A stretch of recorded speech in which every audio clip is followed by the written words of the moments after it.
Hello friends, welcome to my channel your English classroom. আজ আমরা আমাদের এই ফোবিয়া সিরিজটাকে এগিয়ে নিয়ে যাব। তাহলে চলো শুরু করা যাক। প্রথমে হচ্ছে আরাকনোফোবিয়া।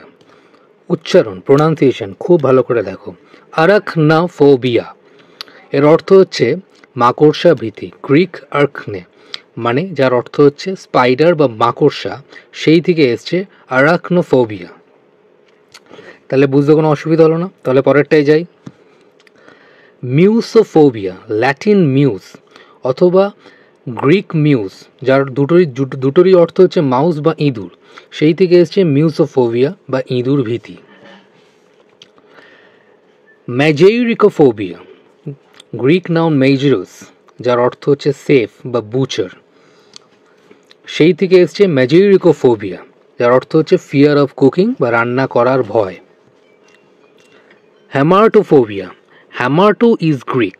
হ্যামার্টো হচ্ছে একটা গ্রিক শব্দ যার অর্থ হচ্ছে সিন বা পাপ, সেই থেকে এসছে হ্যামার্টোফোবিয়া, যার অর্থ হচ্ছে পাপের ভয় বা পাপ করে ফেলার ভয়। And abnormal fear of error or sin, মানে কোনো কিছু করেই পাপ করে ফেলবো, এই পাপ করে ফেললাম, এই ভুল করে ফেললাম, এই যে ভয়টা আসছে, এটাই হচ্ছে হ্যামার্টোফোবিয়া।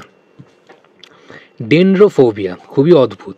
ডেনড্রন একটা গ্রিক শব্দ যার অর্থ হচ্ছে ট্রি বা গাছ, সেই থেকে এসছে ডেনড্রোফোবিয়া, ফিয়ার অফ ট্রিজ বা বৃক্ষভীতি। হ্যাঁ, কিছু কিছু মানুষের এরকম ভয় থাকে, মানে গাছ দেখলেই মনে হয় যেন মাথায় পড়বে, মানে এক্ষুনি গাছটা ভেঙে মাথায় পড়বে, মানে গাছের তলা দিয়ে তারা যেতে চায় না, গাছের তলা দিয়ে তারা গাড়ি নিয়ে যেতে চায় না, গাছ দেখলেই আতঙ্কিত হয়ে পড়ে। এই ধরনের মানুষদের এই ডেনড্রোফোবিয়া থাকে।